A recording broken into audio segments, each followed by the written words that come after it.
Hello all, Alison here, and welcome to another episode of Books.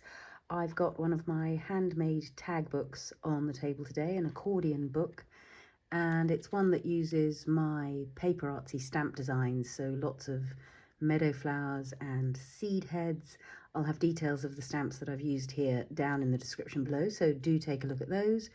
And yeah, just some simple distress ink and spray backgrounds to create these tags. And obviously what I did was I created all the coordinating tags to start with, and I'll take you through those in detail in a moment and read you some of the quotes and words, and then created my accordion using a couple of pieces of seam binding. It's actually two lengths of seam binding laid down, tags glued front and back to that, simple as that, and it can fold up sort of in any direction. So I can have these as my cover, or I can start the other way and fold in the other direction and therefore get a different cover and back to that. So it's a very, very simple structure. I'm sure at some point we'll do one of these in a few minutes of fun, but as I say, it really couldn't be simpler. I made, how many is it? 3, 6, 7, 14 tags using the same sorts of techniques on all of those backgrounds, the same sorts of colours, so that what I'm working with is my preferred mode of visual poetry, repetition and variation. The same images or similar images, but appearing in different positions, in different colours, and with different words to bring them alive. So one of the things on the stamp sets is I've chosen on each stamp set 3 large words that have meaning or possibility for me. And then the smaller poetic phrases are all, in these 3 sets, are all by one of 2 Williams. So either William Shakespeare or William Butler Yeats, both of whom are writers I am deeply passionate about. And then, of course, you saw at the beginning just some simple fine twine to fasten it. So let's just read ourselves through these tags. The more I give, the more I have. That's Shakespeare, that's Romeo and Juliet. That's Juliet explaining that love is not finite. The more of it you give, the more of it you have to give. And those are some little Umbel sketches, postcard ephemera. Meditation, so important for me in the visual poetry, in the state of creative flow. And some of the flaxseed heads around here from the Bells edition. Excuse me, I'm just going to clear my throat. Poppy seed heads, a real favourite of mine.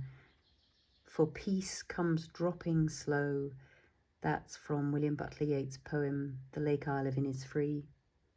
A beautiful, beautiful poem that underpins quite a lot of how I try to choose to live my life.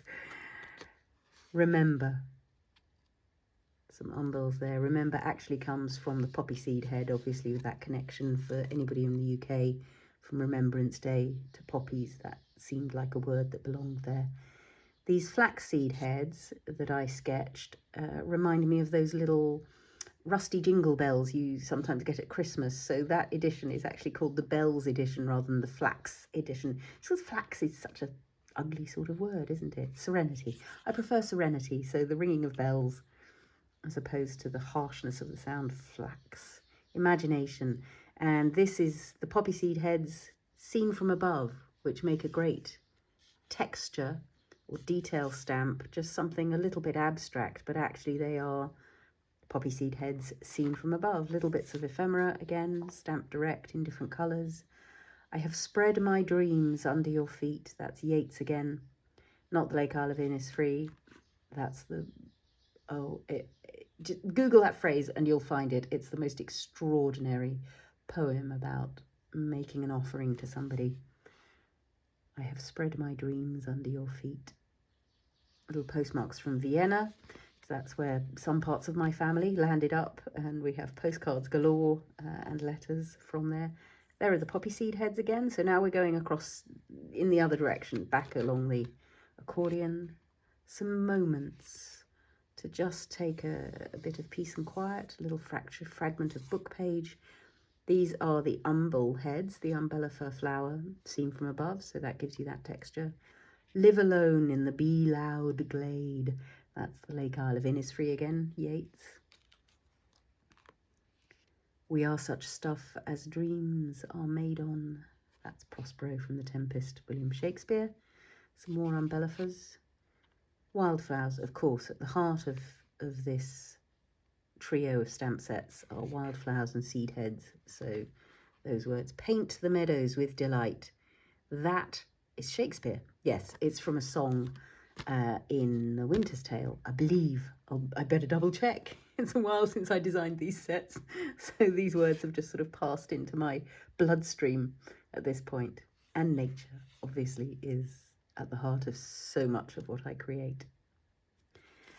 So there's that little accordion tag book for you. As I say, the simplest of structures, but I think by using those techniques of visual poetry, you can create something which really has quite a lot of meaning and presence and beauty, even with something as simple as an accordion tag book.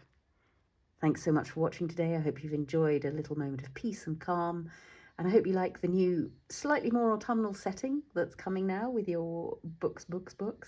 If you've enjoyed that, do leave a thumbs up. Comments and questions are always welcome. I love to interact with you below the line. And if you haven't subscribed to the channel, I hope you will feel inspired to do that. Thanks so much for watching, and happy crafting all.